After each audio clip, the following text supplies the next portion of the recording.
Salut à tous, la team OL, Thomas Show pour Lyon Fan TV. Très heureux les gones de vous retrouver pour une nouvelle vidéo. J'espère que tout le monde va bien, surtout après cette belle victoire de l'Olympique Lyonnais en terre parisienne. Ça fait plaisir dans une saison où on n'a pas eu beaucoup de raisons de s'enflammer. Donc rien que pour ça, je pense que nous avons pu passer une bonne journée de lundi. Et ça fait extrêmement plaisir. Avant toute chose, les amis, n'hésitez pas, pour ceux qui ne sont pas abonnés, abonnez-vous à cette chaîne.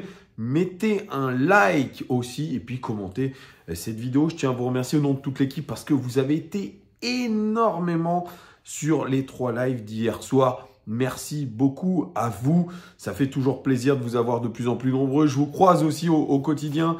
Et vous êtes hyper charmant, hyper sympathique avec moi et avec tout ce qu'on fait pour la chaîne. Donc merci encore une nouvelle fois au nom de toute l'équipe de Lyon Fan TV. Vous êtes sur la vidéo des 5 choses que nous avons retenues de ce match et de ce petit exploit quand même face à une calamiteuse équipe du Paris Saint-Germain. On l'a dit hier, on le redit, je le redis. Dans cette vidéo, le Paris Saint-Germain est calamiteux. Finalement, ils ont été ce que nous sommes depuis le début de la saison.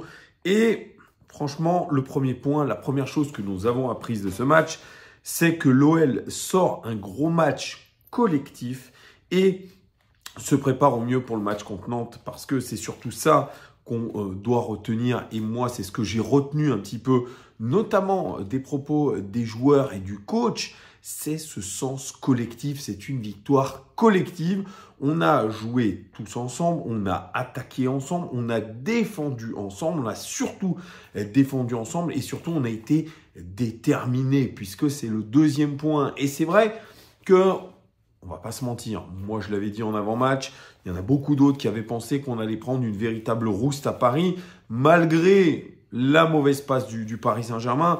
Après, surtout une trêve internationale. Après le match nul contre Nantes qui avait été catastrophique, où on a un Laurent Blanc qui a critiqué son équipe, qui a critiqué l'état d'esprit, qui a critiqué la technique. Eh bien, finalement, contre toute attente, et c'est un petit peu l'Olympique Lyonnais cette saison, cette saison et les saisons précédentes, c'est une équipe contre toute attente.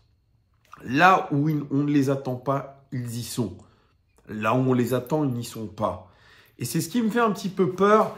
Et j'ai envie de vous dire, les amis, qu'on a très bien préparé le match importantissime de Coupe de France de mercredi. J'ai envie de vous le dire. Mais j'en suis pas persuadé. J'en suis pas persuadé.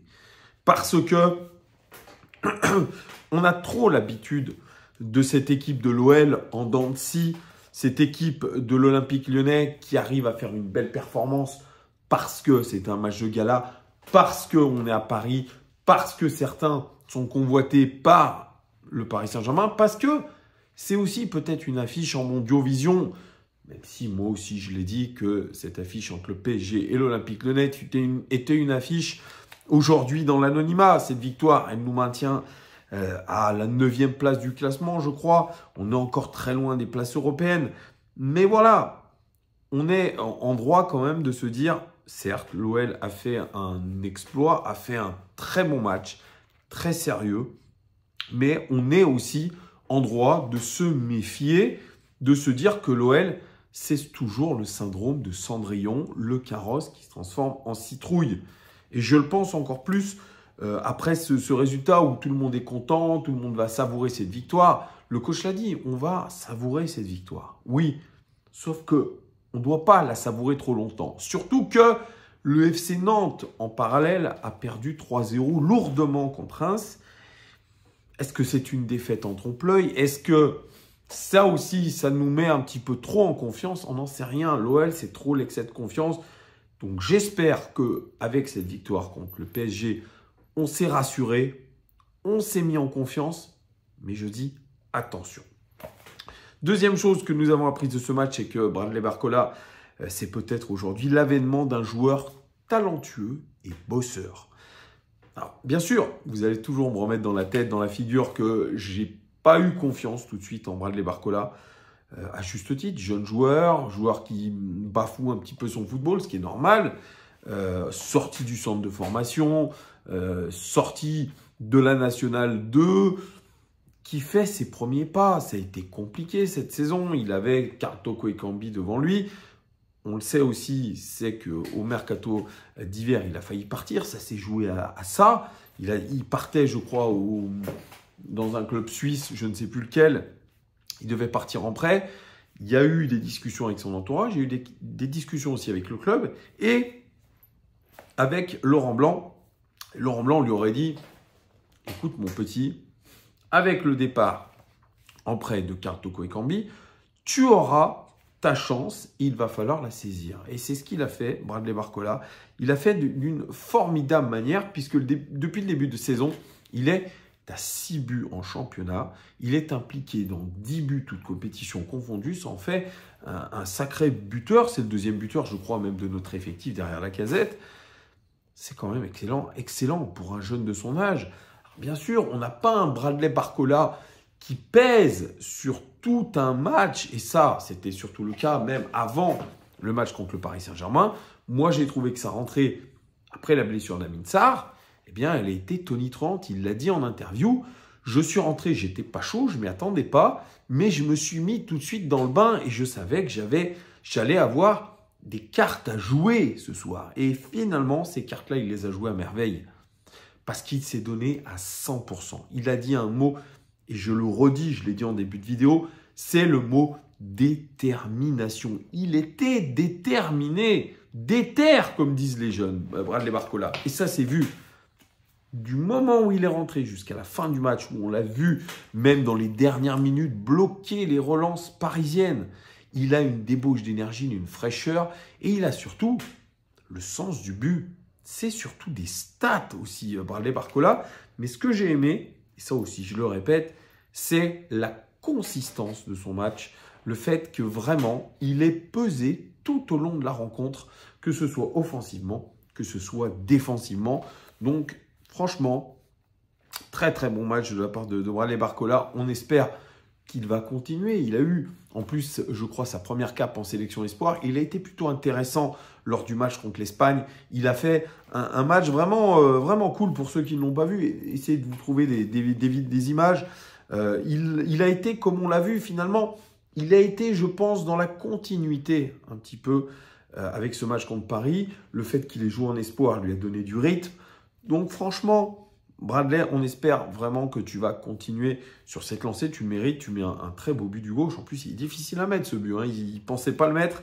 Mais voilà, il prend un contre-pied Donnarumma. Et voilà, franchement, je me suis peut-être trompé. J'ai peut-être été sévère. Après, attention, il n'est pas encore arrivé à maturité. C'est une bonne performance, mais il doit continuer dans ce sens. Troisième chose que nous avons apprise de ce match, c'est que nous avons hier eu une défense incroyable et solide. Je lisais que depuis que Dejan Lovren est arrivé, on a fait 6 clean sheets. Et avant qu'il arrive, on avait fait une seule clean sheet. Bravo à lui, le patron de la défense, de cette défense à 5, même de cette défense collective. Mais si on doit vraiment s'intéresser plus à notre défense, on a eu une défense absolument incroyable. Défense de surface, je vous l'ai dit hier, 23 dégagements dans la surface de réparation. Une concentration à toute épreuve, que ce soit Sinali Diomandé, Lukeba, Lovren, Tagliafico, peut-être un degré moins, Rekumbedi, dont je parlerai plus tard, mais on a été très bon, on a coupé les lignes de passe, on a coupé les tirs. Je peux même intégrer Thiago Mendes dans cette défense qui a été impressionnant sur ses replis défensifs. J'intègre aussi le formidable match d'Anthony Lopez, un de plus, lui qui revenait pourtant d'une fracture à un doigt, ce qui n'est pas forcément très simple quand vous revenez d'une fracture à un doigt. Il a été présent sur le peu de travail qu'il a eu à faire, et ça, c'est génial. Et on doit pouvoir le souligner aussi. Donc bravo à eux, vraiment beaucoup de solidarité, mais ils ont été aussi aidés par un collectif, par un bloc équipe, très intéressant, tout le monde a coulissé. J'ai entendu aussi dans les propos d'après-match que les joueurs s'étaient beaucoup parlé sur le terrain. Ils se parlent. Alors, est-ce que cette victoire contre le PSG peut amener de belles choses, et notamment, la belle chose ultime, ce serait gagner cette Coupe de France, eh bien je l'espère. Ça serait peut-être le déclic qui arriverait au meilleur moment dans la saison de l'Olympique Lyonnais, et tant mieux. Quatrième chose que nous avons apprise de ce match, Saïd Koumbedi, quelle détermination. Ce gamin, 17 ans, qui pour son premier match avec l'Olympique Lyonnais, rappelez-vous, a été secoué. Il avait eu un bune-bune à faire parce que il est jeune, les adversaires le savent, ils sont peut-être beaucoup plus agressifs avec lui. Lui doit absolument montrer qu'il est là, avec ses 17 ans, avec son physique un peu frêle, il doit s'imposer, il doit être dur. Eh bien, ses coéquipiers n'étaient pas venus le défendre. Rémi Vercoute l'avait dit que ce n'était pas normal, ça représentait même l'état d'esprit de l'équipe et qu'il n'était pas bon.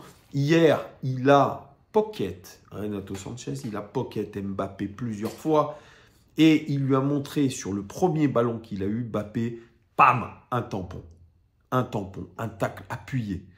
Mbappé a voulu sortir les muscles, il n'y est pas arrivé et Koumbedi a continué dans son sens-là. Alors, il a pris un carton jaune à cause de ce bune-bune, je crois, avec Renato Sanchez. Mais qu'est-ce qui nous a fait du bien? Qu'est-ce qui nous a fait du bien, ce gamin? Il ne se pose pas de questions. Il est solide. Il est déterminé. Il a faim. Il a faim. Et cette projection dans la surface de réparation et ce jeu à une touche pour donner la balle de but à Bradley Barcola, c'est sublime. Et elle m'a fait penser à sa rentrée contre Lille avec cette passe décisive pour Alex Lacazette. Il est intéressant. Il me rappelle un petit peu Ferland Mendy, Saïd Koumbedi. C'est une belle trouvaille. Elle est à mettre au crédit de Bruno Chiroux. Bravo à lui. Il a été en tout cas très bien formé au Havre. On espère que ça va continuer. Cinquième et dernière chose, Laurent Blanc et son staff ont très bien analysé le Paris Saint-Germain. Trop souvent, et je l'ai dit aussi ici à juste titre, Laurent Blanc, je trouvais avec son staff qu'ils analysaient très mal les équipes qu'on allait affronter. Cette fois-ci, c'est une équipe, je pense qu'il connaît bien, même s'il n'a pas été depuis longtemps sur notre sol. Mais je pense qu'il garde vraiment, il connaît un petit peu l'ADN de ce QSG, de ce Qatar Saint-Germain. Il sait que quand la Ligue des Champions n'est plus au rendez-vous, l'équipe se démobilise, ça a toujours été ça, le Paris Saint-Germain. Donc il sait qu'il y avait un contexte qui était difficile autour de Christophe Galtier, de cette équipe, avec beaucoup d'absents, très peu de cadres, beaucoup de jeunes joueurs. On l'a vu avec notamment ses défenses hyper friables et avec El Shaddai Bachiabou, qui a eu énormément de mal à défendre sur Alex Lacazette et aussi Bradley Barcola, même si ça s'est joué avec Danilo et Marquinhos.